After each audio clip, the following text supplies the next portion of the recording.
It was almost real. The Pro Wrestling History Podcast, episode number 60. Hello and welcome to this episode of It Was Almost Real, the Pro Wrestling History Podcast. This is the podcast that looks at professional wrestling history from 1870 to 1930. But we're going to actually travel further in time and not go back quite so far in history, but actually come up into more modern times in this episode when I talk about the history of St. Louis wrestling. But first, I want to just give a quick update. I am back in the $1 Million Studio today, but I am back in the $1 Million Studio still alone because Dan is still not quite home. We've been given the final date according to both the hospital and the insurance company, and if that all comes to fruition, he will be back home in the next week. If that is the case, then I hope the next episode that I release on August 12th is a catch-up edition of Dan and I in the studio, and then I'm going to bring my son in for the second episode on August 26th, where we look at actually one of the last double crosses. I was going to do it for this episode, but I had decided to do a solo episode instead of bringing Trey in because I wanted to get the gang back together for when we look at that with both boys being martial artists. I thought that would be a good episode. But just like the old pro wrestling cards in the 60s, 70s, and 80s, there was always the disclaimer on the bottom of the card, cards subject to change.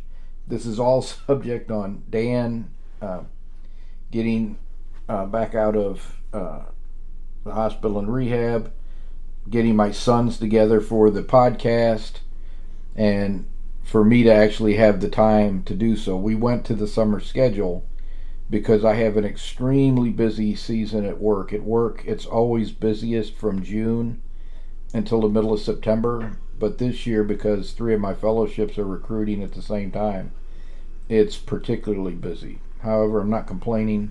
I love what I do. I have no intention of ever doing anything else, and it's just part of the price I pay for doing what I like to do.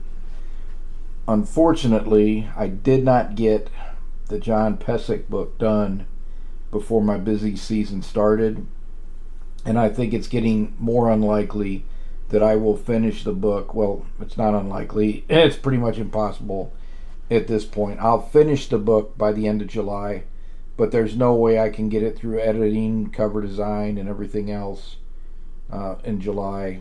It's more likely to come out the end of August or the middle of September. I will keep you updated. I think it's going to clear up several misnomers about Pesek's career, so I'm looking forward to straightening out the record.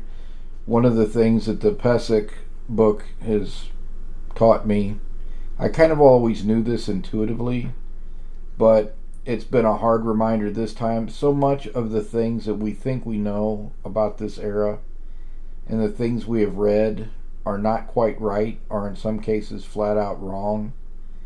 And that has been driven home to me in this project because I thought Pesek had 2 contests to settle promotional wars. He only settled 1 promotional war. He probably started a 2nd promotional war. And then there was always the whole reason that they never booked him with a world title was because he double-crossed Stecker in 1926. Well, as a matter of fact, he was a 3-time world champion, and his last title, the National Wrestling Association, one of the titles that was a precursor to the National Wrestling Alliance title, they put that on him when he was in his early 40s.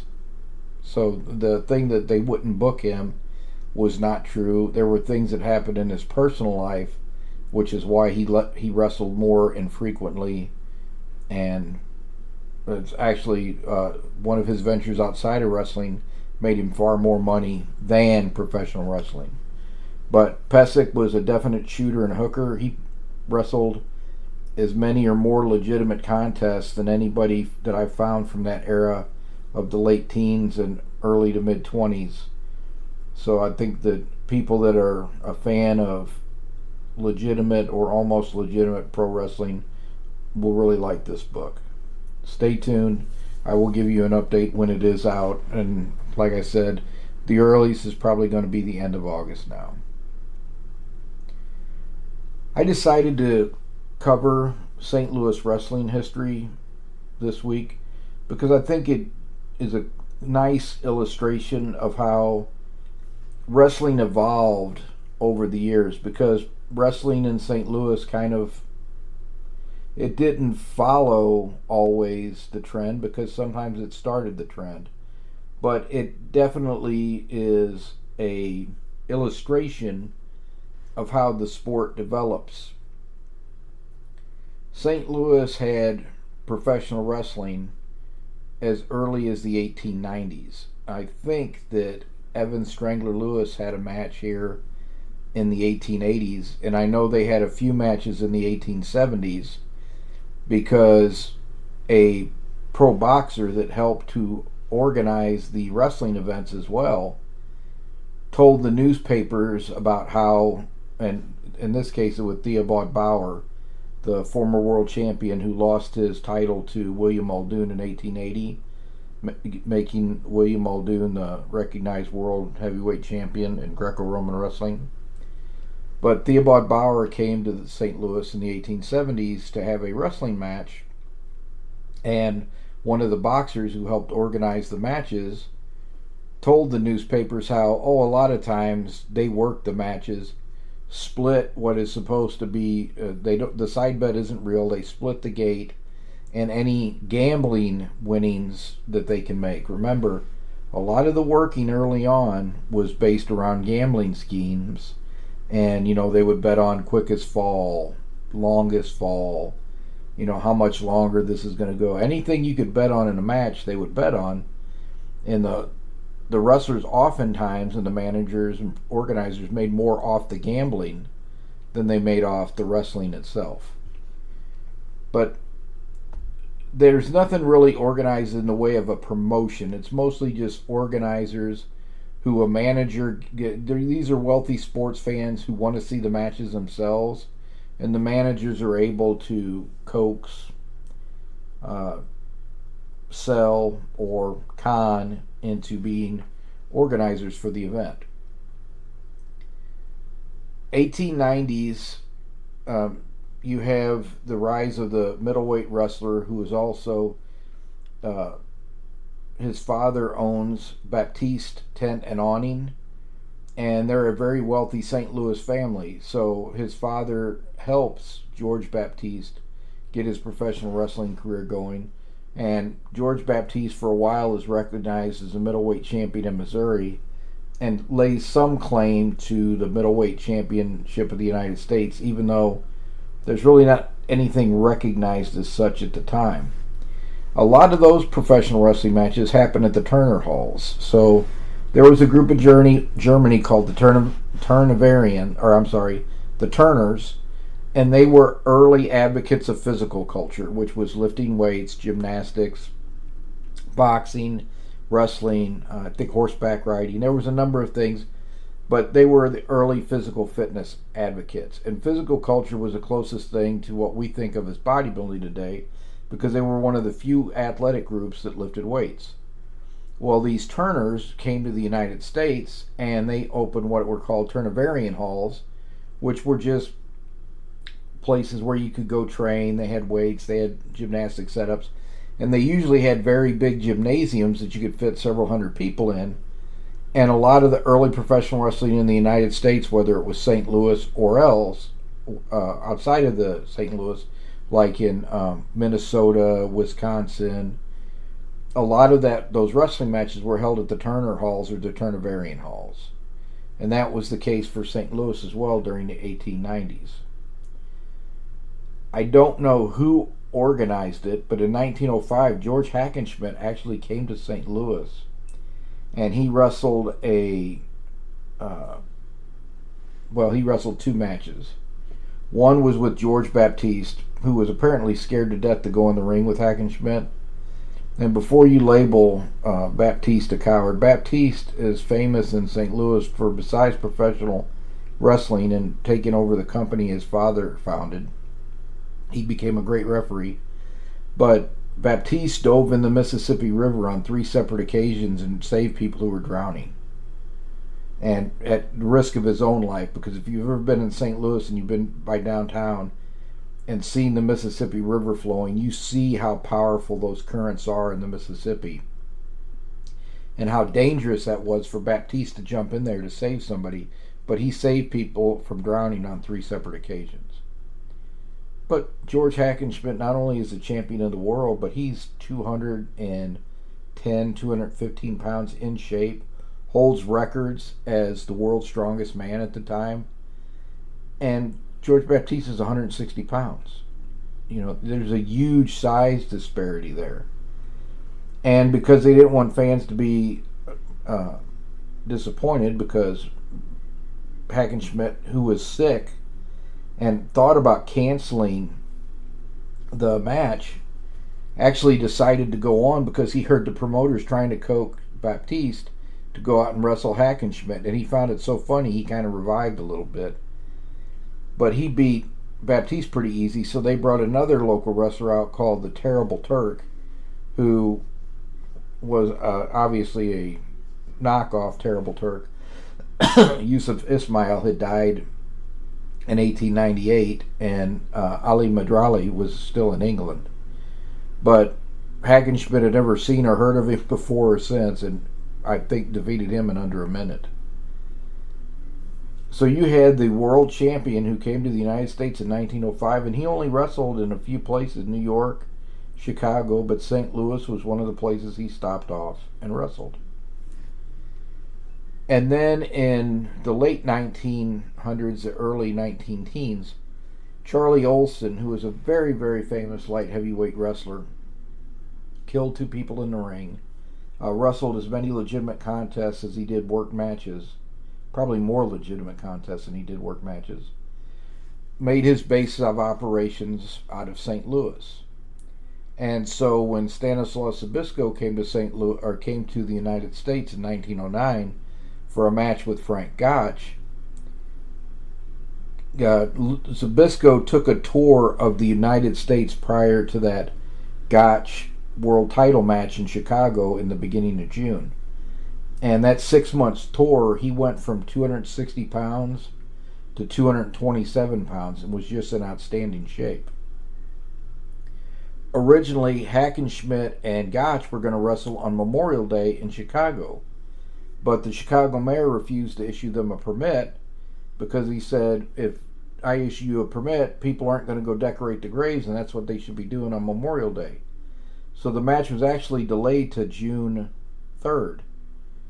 Since the match was delayed, Stanislaus Zbyszko took advantage of that by having a match with Charlie Olson in St. Louis 2 days before that match. That was his last match before the match with Gotch, was a match with Charlie Olson in St. Louis, a contest that Zbyszko won, but realized Zbyszko had about a 40-pound weight advantage on Olson, who usually wrestled between 170 and 175.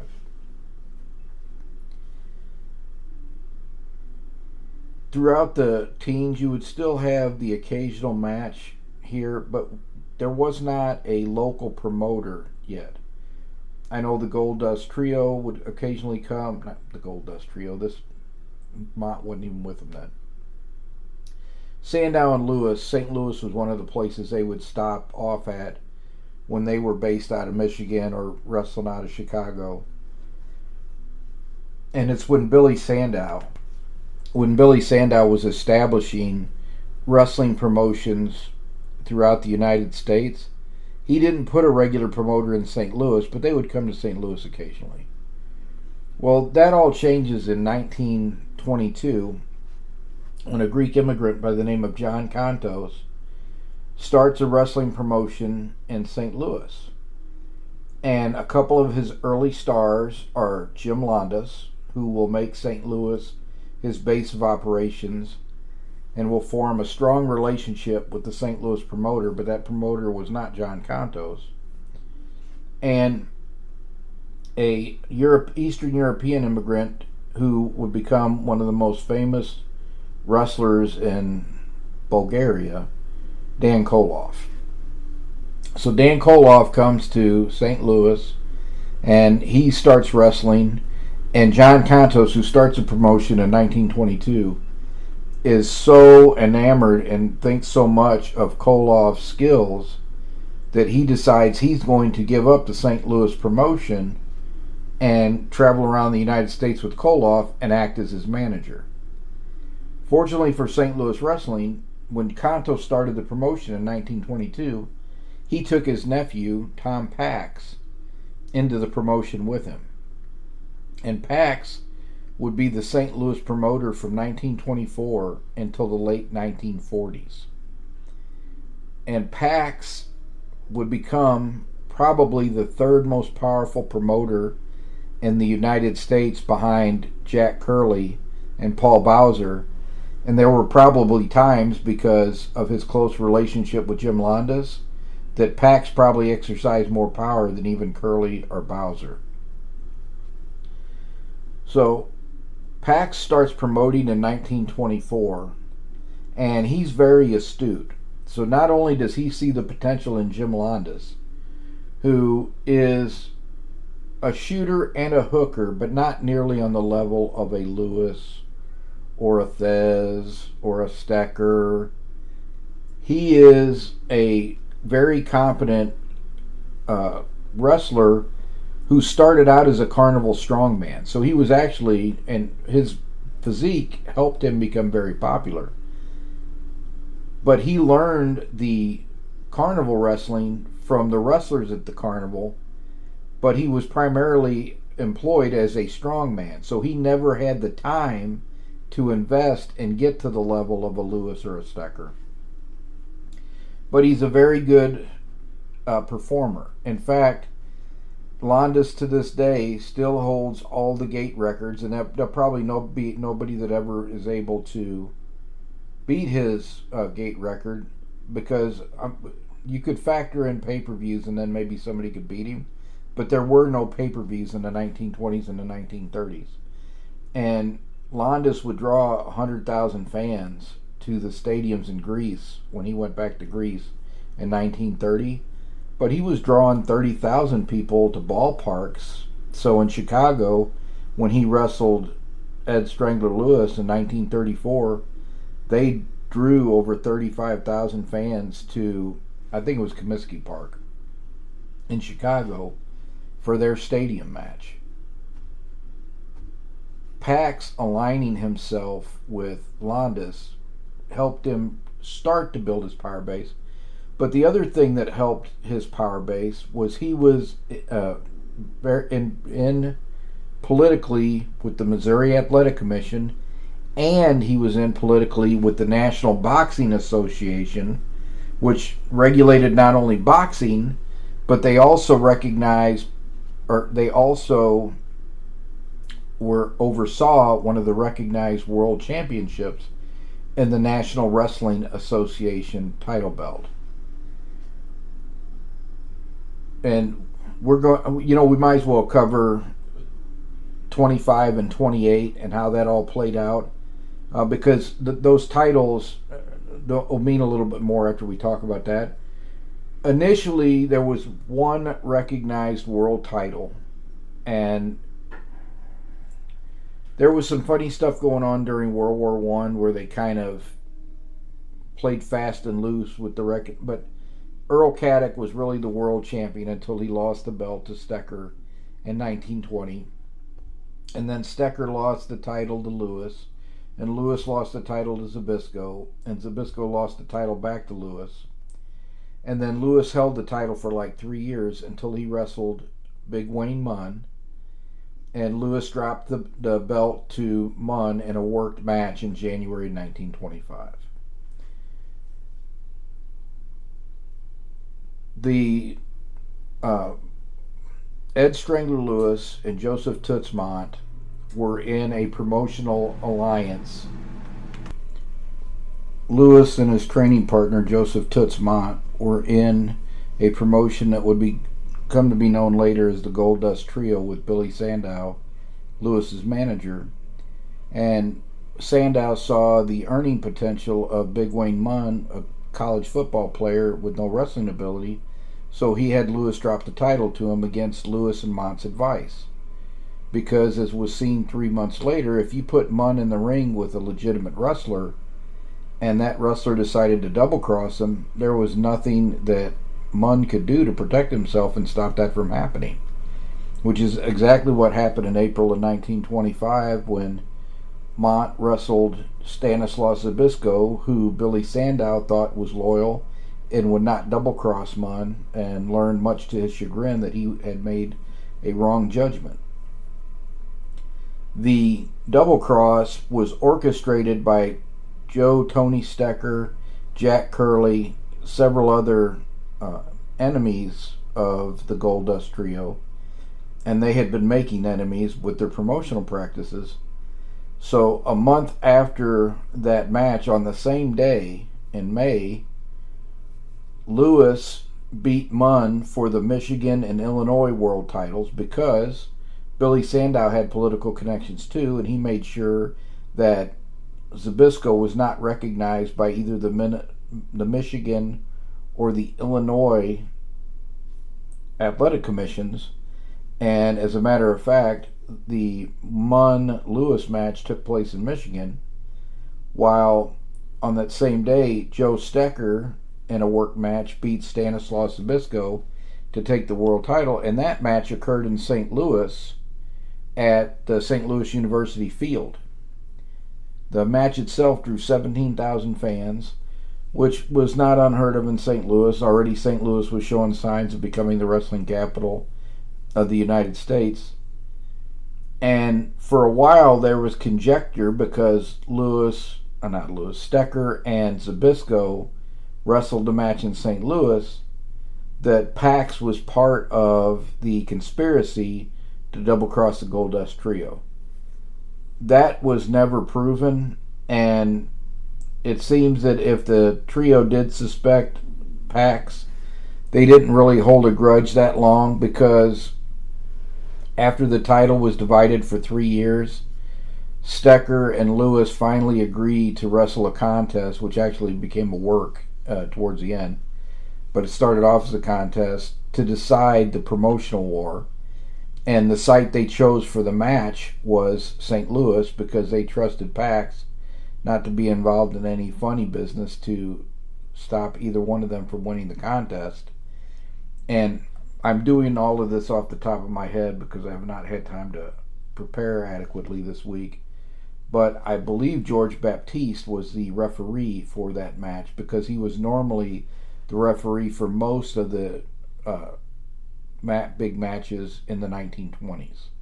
In the 1930s, a few other referees took over, but at that time, George Baptiste was still the main referee for St. Louis, the former middleweight champion. That title is back together, but it doesn't stay back together for long. And the era of the divided title created, at the time, 3 recognized world champions. And there was a Midwest Wrestling Association championship, of which John the Nebraska Tigerman Pesic wore that belt twice. And then there was the American Wrestling Association championship, but not the AWA title you would think of with Vern Gagne's promotion in the Midwest, but this was the earlier precursor AWA title, and it was controlled by the Boston office of Paul Bowser. And finally, you had the National Wrestling Association Championship, which Pax had a lot of sway with the NBA, the National Boxing Association, which oversaw the National Wrestling Association. And unsurprisingly, a lot of the title changes for the National Wrestling Association title occurred in St. Louis.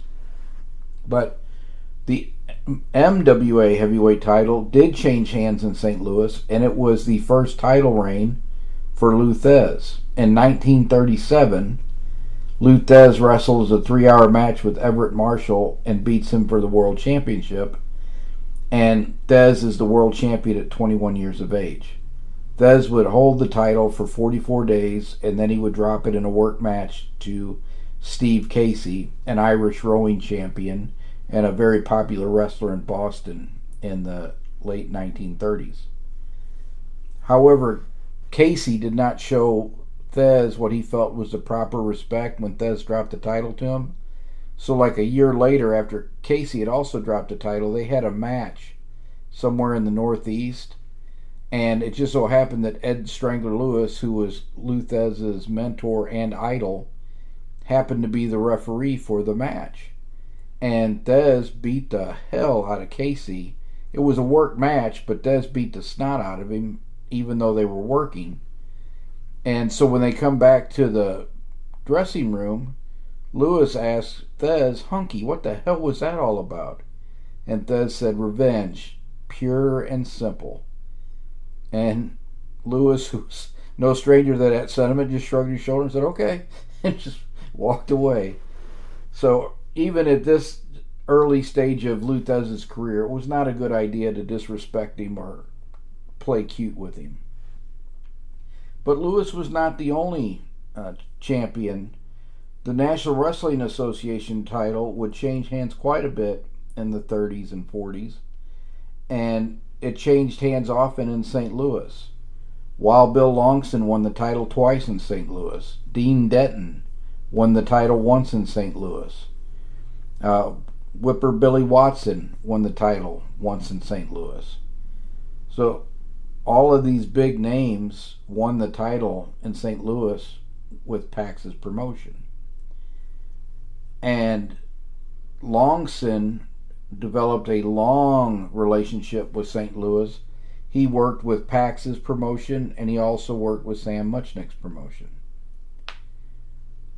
So how did a promoter as powerful as Tom Pax end up losing his business and eventually selling it to Lou Thez, who went into partnership with Sam Muchnick? Partly, I think, like a lot of other businessmen, he was so successful and he got so big, he got a little full of himself. And being a little full of himself, he made a big mistake when it came to his right-hand man. So Sam Muchnick, who is the longtime St. Louis promoter, NWA president, and when people think of St. Louis wrestling, they think of Sam Muchnick, but really, they should think of Pax first and then Muchnick, because Pax laid the groundwork that Muchnick took and built on, even though he did not have Pax's promotion per se at first. Eventually he would become partners with Thez and he would have both of them. But Pax made St. Louis a destination city for wrestling. He created the political relationships. He made it an attractive place for people like Londas and Ray Steele. Oh, Ray Steele won the National Wrestling Association title, and St. Louis as well. And Thez won it in 1956, but by that time it was the National Wrestling Alliance title. We'll be back there in a minute. But Sam Muchnick started out as a sports reporter for the St. Louis Star newspaper. In 1931, that newspaper merged with the St. Louis Times and became the St. Louis Star Times. And when they merged, they decided their 20-something sports reporter was an expense they could do without, so they let Muchnick go from the St. Louis Star newspaper. I guess we should say Star Times because they were merged, so at that point in time it was the Star Times. But you get the picture. They let Muchnick go from the sports writing position, but Pax had known Muchnick as a young sports reporter who was kind of interested in wrestling, and Pax saw not only that Muchnick was intelligent and had very high moral standards, but that Muchnick also could help him when it came to PR and publicity, because he understood public relations and he could talk to the newspaper reporters, talk their language, and get them to cover wrestling, which even at this point in time, newspapers were reluctant to cover wrestling because most of the newspaper reporters suspected that wrestling was a work. and they didn't want to cover, and I'm using quotes here because I never used the word fake myself, but they didn't want to cover fake wrestling. So in 1931, Pax puts Muchnick on the payroll as his public relations guy, but within a few years, he is Pax's right-hand man and really a catalyst for the growth of the promotion.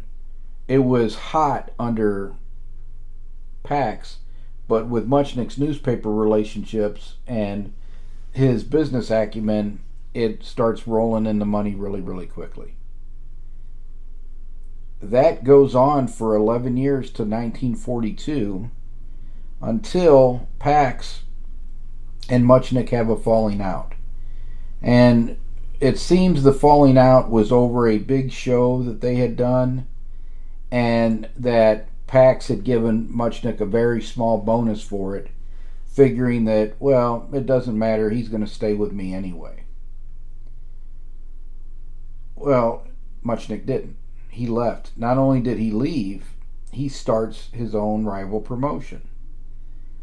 Because Pax has all the connections initially, Muchnick is not able to get the top draws of the day. He's not able to get Londas. He's not able to get the big names of the 1940s.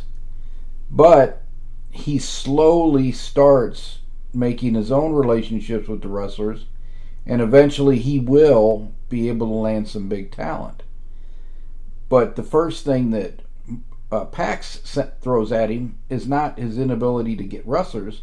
He sicks the State Athletic Commission on him, trying to harass Muchnick out of promotion. And Muchnick refuses to bend, but the war that is starting to heat up in 1942 goes on hiatus for like 4 years because of World War II. When the United States enters World War II, I wish I had looked this up. This is the one thing I'm going to say that I'm not stating with 100% certainty, but I do believe that this is what happened. Sam Muchnick went into the military and served as a correspondent during the war, because he was in his early to mid 30s by this point in time. But I'm almost positive he did serve during World War II, and I'm just as positive that he was serving in the capacity as a newspaper correspondent. So he's gone from St. Louis for 3 years, but at the end of the war he comes back, and in 1946 he starts up his promotion again. And again, Pax sends the Missouri Athletic Commission against him, but through his newspaper connections, Muchnick is able to successfully fight back, and the Athletic Commission backs off. Muchnick hasn't solved his problem yet of booking talent, but he has been able to get the Athletic Commission off his back. While Muchnick is doing all of this, Tom Pax has kind of fallen on some financial hard times. The shows are not doing as well as they used to do, and he was not very careful with his money. I don't know if he was a gambler or not, but I know that he just wasn't as careful with his money. I don't think he thought it was ever going to. I don't think he ever thought his wrestling promotion was going to fall on hard times. So he did not save, and that cost him, because all promotions get stale every once in a while. And when it wasn't generating the revenue that it was, and the war with Muchnick was hurting him, he was in a tough financial position. So he decides to sell the promotion to Lou Thez. But Lou Thez, as he wasn't the world champion yet, but as a full-time wrestler, can't own the promotion, particularly one he's wrestling for.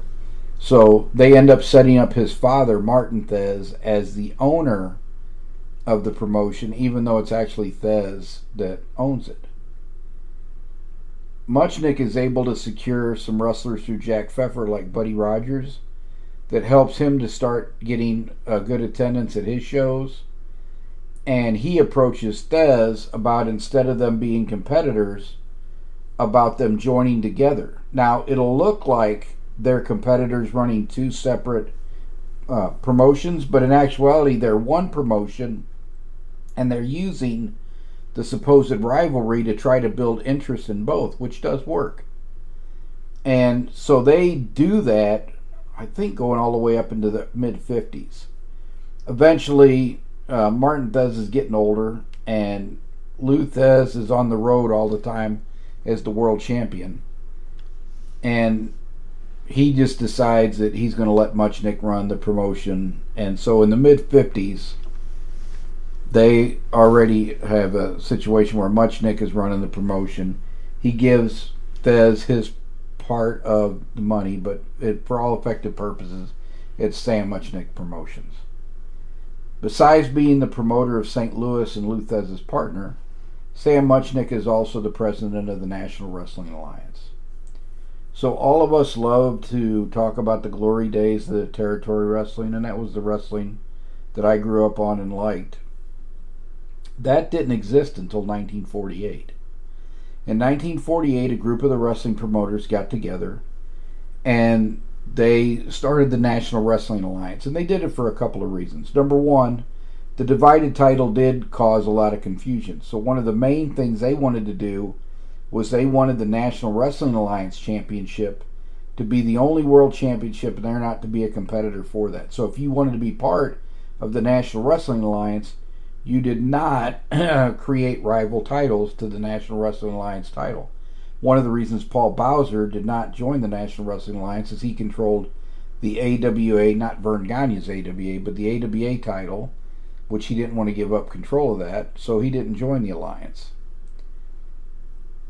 But the promoters got together, and eventually they had chosen Orville Brown to be the National Wrestling Alliance champion, and Lou Thez was still the National Wrestling Association champion.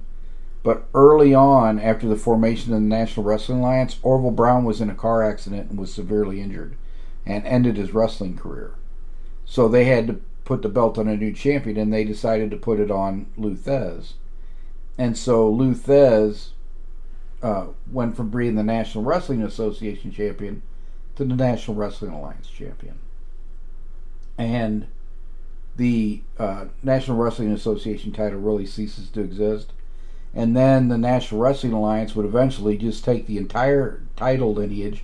So mostly the title held by Gotch, Stecker, Lewis, and then going into the National Wrestling Association lineage, that all became the National Wrestling Alliance lineage, even though the National Wrestling Alliance didn't exist until 1948.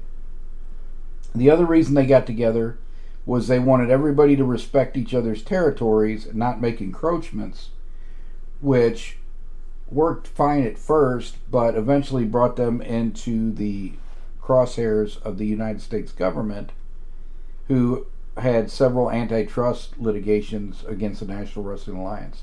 If you're interested in that aspect of it, you can read Tim Hornbaker's book on the NWA. It goes into it. He did a lot of research on the court cases and everything around those antitrust lawsuits, and I highly recommend his book. I'll put a link to it in the show notes. But with the territory formation, St. Louis becomes one of the top territories in the country. I've been watching some of the old Houston footage, and I think Houston is probably the closest thing to St. Louis as a territory, one city territory that got all-star wrestlers from all around the country. Paul Bosch and Sam Muchnick Promotions were very similar. But let's get back to St. Louis. We're kind of getting outside of St. Louis. But it helps to understand that, to understand how St. Louis continued to develop. Sam and Thez have a very successful promotion, but they have a very successful promotion without television. And Sam had considered a television show several times, but he was a very astute businessman, and he couldn't see how to make it pay initially because it was so expensive to get a show on television. So he didn't have a TV show for the longest time. They they did kind of use the Chicago programs to help promote the wrestlers a little bit, but St. Louis did not have its own television show, although they would occasionally show matches on television. So I think Wild Bill Longson's world title match from the 40s or 50s was played on Channel 5, the NBC affiliate. But those were like sports specials. He did not have a regular weekly syndicated television show until 1959, and that's because he was friends with Ted Koppler, who was the owner general manager of KETC, not KETC, that's Channel 9. KTV, no. KPLR. KPLR Channel 11, which was an independent station in St. Louis. And the antenna was on top of the Chase Park Plaza because Ted Koppler owned the Chase Park Plaza Hotel, one of the fanciest hotels in the city. And he owned the television station, KPLR Channel 11. He and Sam are coming back from a trip, and they're on a plane, and Ted asked Sam if he would like to have a show on KPLR, and he said, I'd love to, but I can't afford to pay to be on television. It'll cut too much into my business profits. And Ted Koppler said, I'm not wanting you to pay for it. I just want to sell the advertising. And they came up with on the back of a napkin, it said, a revenue split for the advertising, and that Sam would be able to use the KPLR studio. Well, not only did they use KPLR, but Koppler let him shoot his weekly wrestling show in the Coruscant Ballroom, which was the fanciest ballroom in the city. So St. Louis probably had the only television show where people would be sitting in suits out at these fancy tables to watch a professional wrestling match. And that went on in the 60s and to the 70s, but eventually the wrestling program would move into the studio at KPLR. But so Sam gets television in 1959. Lou Thez, by this point, had dropped the title in 1958 to Dick Hutton. And most of the time when you read somebody wasn't a draw, it's hyperbole. They were a draw. No, Dick Hutton was not a draw. He was a good, legitimate wrestler, but he was not a draw. And there were NWA members that left over that whole deal because they wanted to put the title on Buddy Rogers, who was the biggest star in professional wrestling. But Rogers had made the mistake of insulting Ed Strangler Lewis, Thez's mentor, and Thez was never going to drop the belt to Rogers.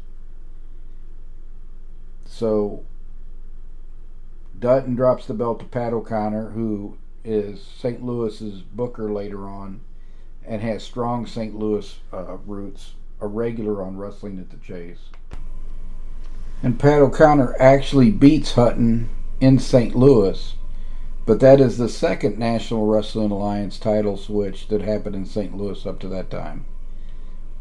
Lou Thez dropped the belt to Whipper Billy Watson in Toronto in 1956 and won it back a few months later in St. Louis, which was the first National Wrestling Alliance title switch in St. Louis. But realize Thez held the title from 1949 to 1956 without losing a match.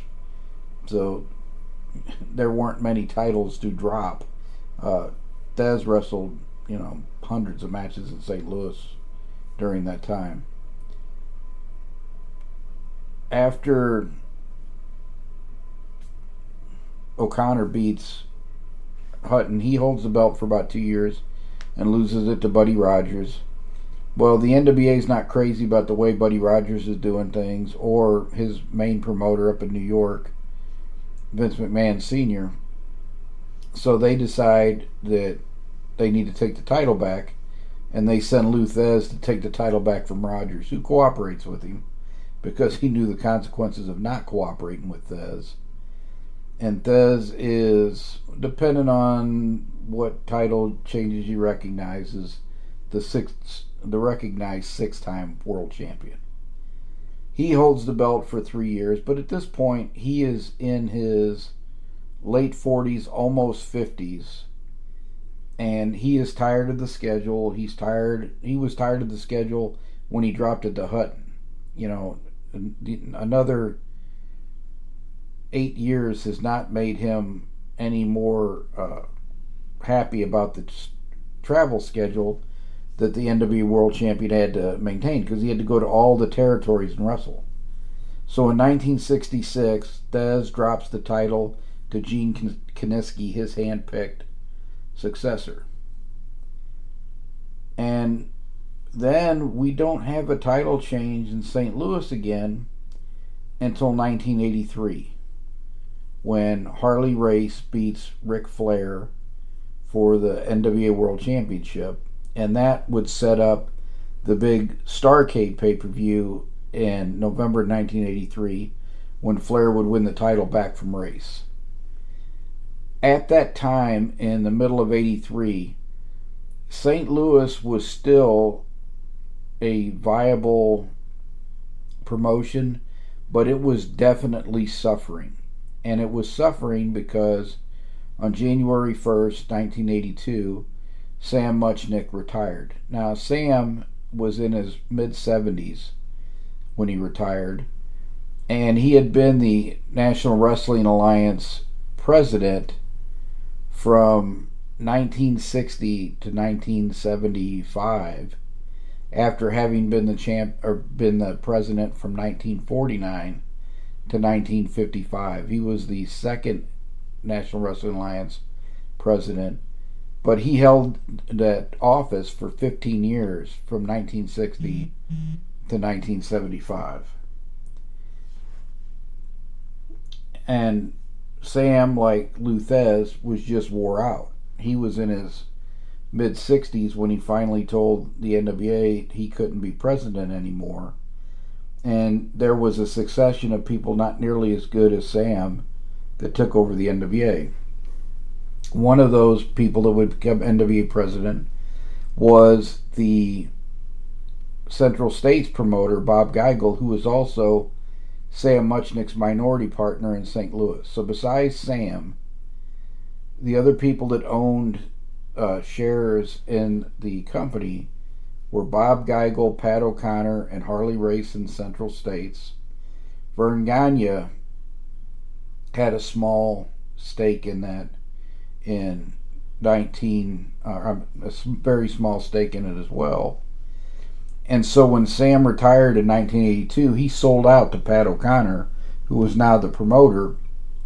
But in reality, O'Connor was equal partners with both Geigel and Race in the promotion. And that promotional group started making terrible decisions from the beginning. So in St. Louis, you had one of the strongest, most popular, most lucrative wrestling promotions in the United States, basically from 1924 to 1982, with the promotions of both Tom Pax and Sam Muchnick. And within a year, Geigel and O'Connor had so disaffected Larry Matisick, who was not only the announcer, but he was Sam's right-hand man until Sam retired, that Larry went off and started his own promotion that lasted about 6 months to a year. And it might have done better, but the only building he could get, because they already had a lease on Kiel, was he would have to run the Checkerdome, which is at the time a 20,000 seat arena, and they would put up a curtain and cut off half of it, but he still couldn't fill up to 10,000 that they had there. And he struggled with TV because it was hard to produce a local show. He'd basically get highlight clips from the booking offices he was using in Southwest Championship Wrestling. He was getting Savage and them from ICW. His talent was good. He was struggling to get TV and everything else. But when Larry Matisick left them, it hurt them in two ways. Number one, they lost the last person who really knew how St. Louis worked, and Geigel and his partners gimmicked stuff up too much, and they took people who were never above the mid card before and tried to push them as main eventers. Nobody was ever going to buy Bob Brown as a main event wrestler, but Geigel put the Missouri State Championship on him and tried to push him as a main event wrestler. And it just did not work. The fans would not accept that. So they would do good when the Von Erichs came to town or when Harley came to town, but other than that, they were really struggling. And then they suffered a big blow in late 1983. So everybody talks about Black Saturday in the summer of 1984 when in July Vince got on WTBS and took over that time slot that used to be held by Georgia Championship Wrestling. But we had our own Black Sunday in St. Louis 7, 8, 9 months before that, because we went to turn on the TV one morning, and instead of having our locally produced Wrestling at the Chase from the KPLR studios, we had WWE comic, or WWF at the time, comic book cartoon wrestling with Vince McMahon. And he was smart enough that he put some of the St. Louis, or some of the wrestlers that had a St. Louis connection, like Rocky Johnson, on there. But still, the style of wrestling was so different from what St. Louis was accustomed to. The WWF really struggled to get set up in St. Louis. And it's not because there was a viable promotion that they were battling. Central States had really ruined the St. Louis market. And they did survive another 3 years before Geigel sold out to Jim Crockett Promotions. But in all honesty, it was an all-star show, and that's why my sister and I would continue to go, is because they were constantly bringing the Von Erichs and Chris Adams versus Jimmy Garvin, and some of the hotter feuds from AWA, like Crusher Blackwell versus Bruiser Brody, and Patera and Blackwell versus... I can't even remember who they were wrestling at the time, but you would get the main eventers from all of these different shows because they were trying to keep Geigel's operation afloat, and he was losing money left and right.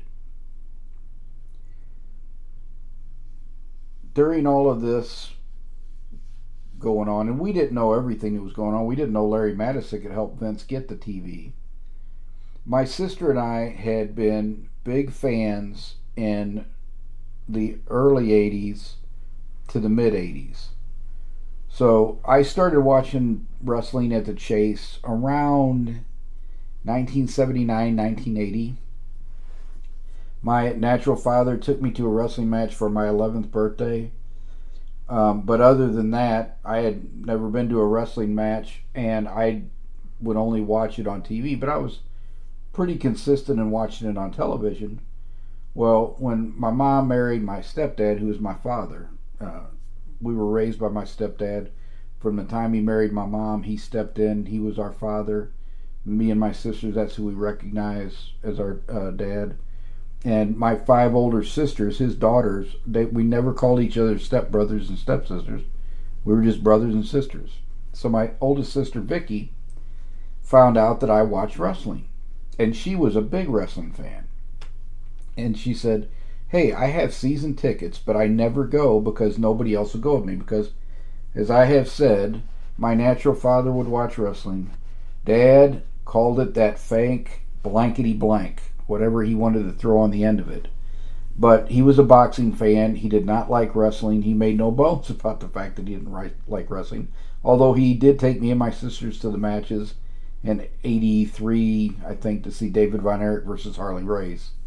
But Dad didn't like wrestling, but my sister loved it. And so she said, would you go with me? Of course, I'll go with you. So 81, 82, she and I went down to Kiel Auditorium, Checker Dome twice a year, every 3 weeks, because it was about every 3 weeks that they'd have a card. And we went to the matches together. And those are some of my happiest memories as a kid, is me and my sister down at the wrestling matches.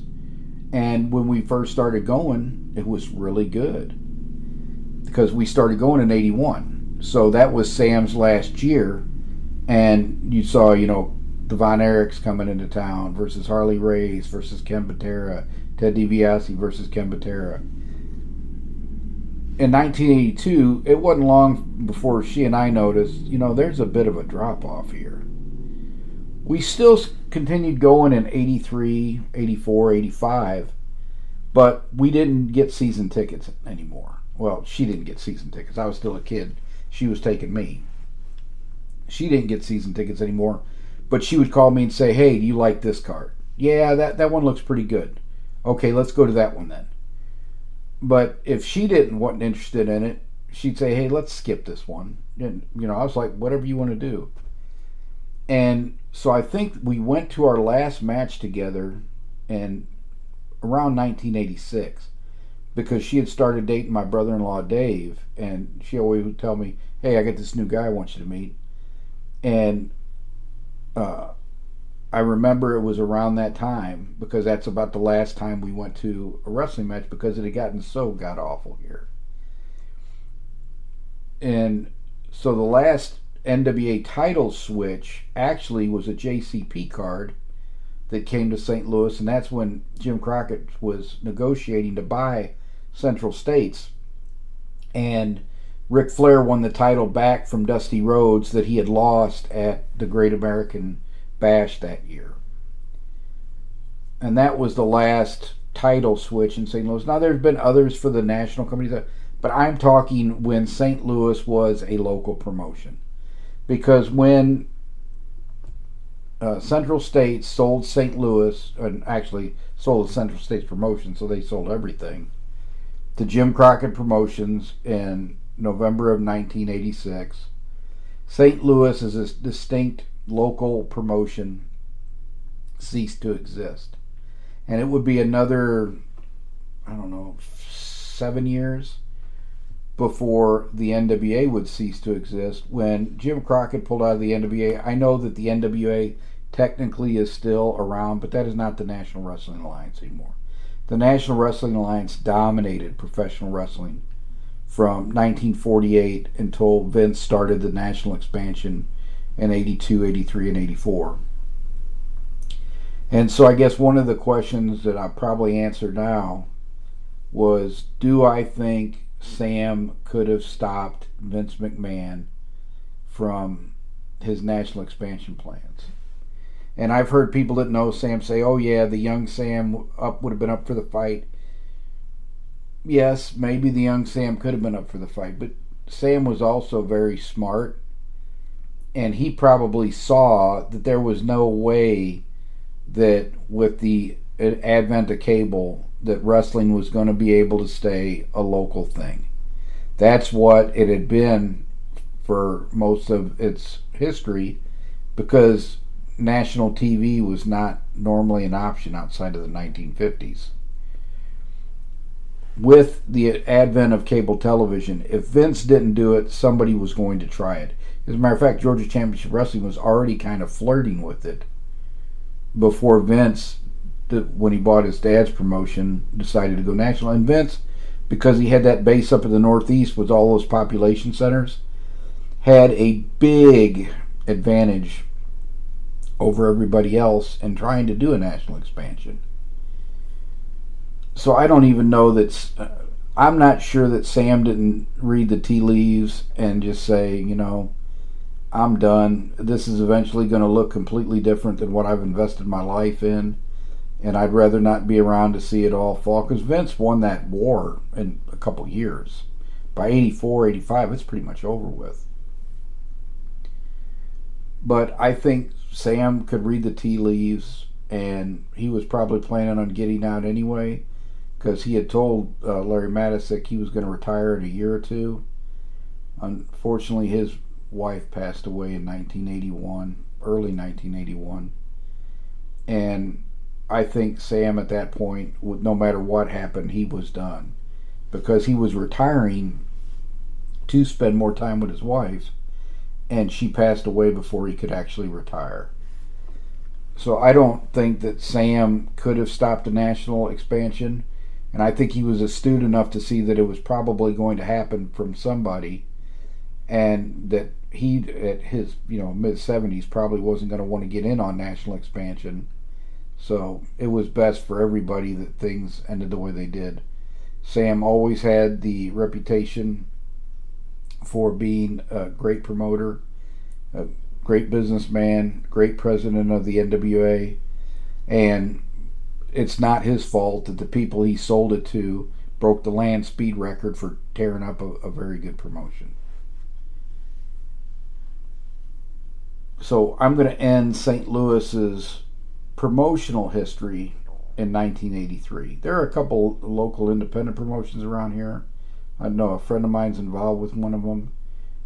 Nothing against them. It's just it's not a major league promotion like St. Louis had from 1924 to 1983.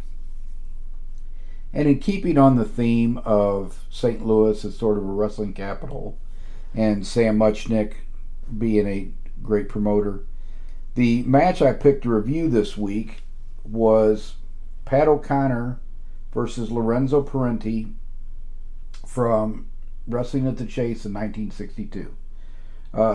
Pat had lost the World Heavyweight Championship the year before to Buddy Rogers.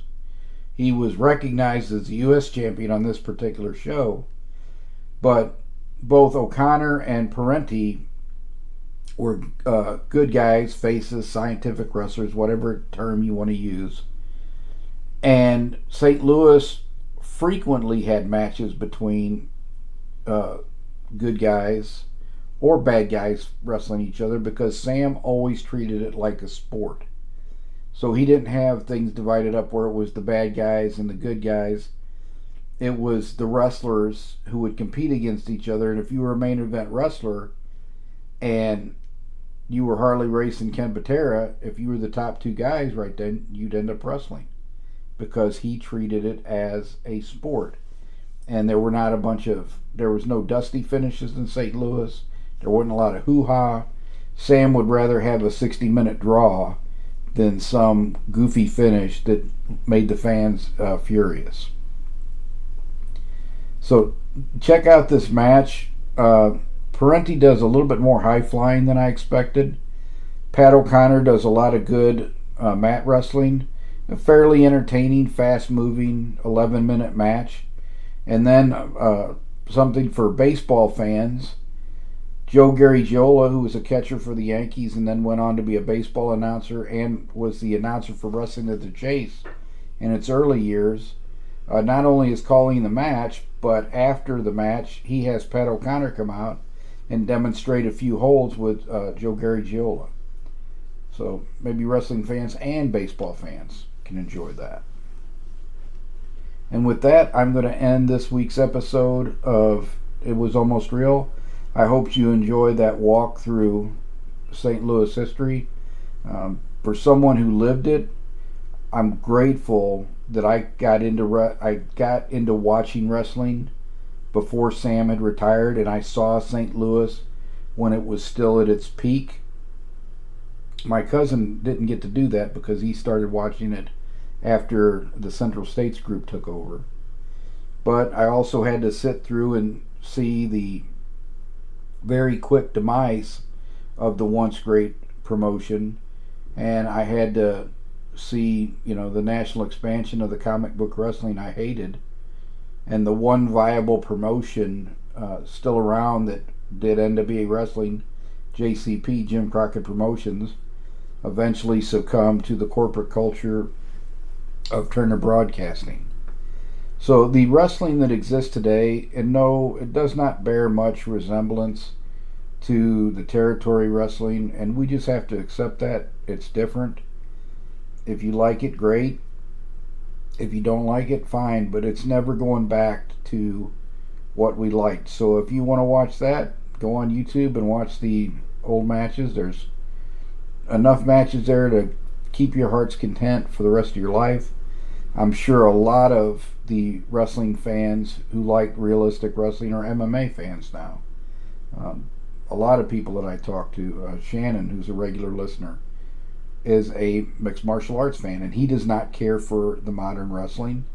And until Triple H took over, I couldn't stand it at all. I can watch a couple of matches now, but it's still not what I grew up with. The gymnastics bad community theater mix that was both of the major promotions, leaves a very bad taste in my mouth. So, and I realized, I've said in the past that I quit watching wrestling in the mid 2000s and only came back when I started researching and writing about wrestling again. That's actually the second time. I did not watch any wrestling hardly at all between 1991 and 1995. It was really my sisters talking to me about the Monday Night Wars and that, and my brother-in-law, who's a wrestling fan, that really got me back to, well, they got me watching it before the Monday Night Wars started, but it was around that time period. But I checked out on wrestling the first time from about 91 to about 95. And it's an art form, but it's not the art form that it used to be. And it's also why there's several million less people that watch it today than used to watch it. So with that, I hope you're having a great summer. I look forward to speaking to you again, and we'll get back together on August 12th. Take care, everybody. Bye-bye.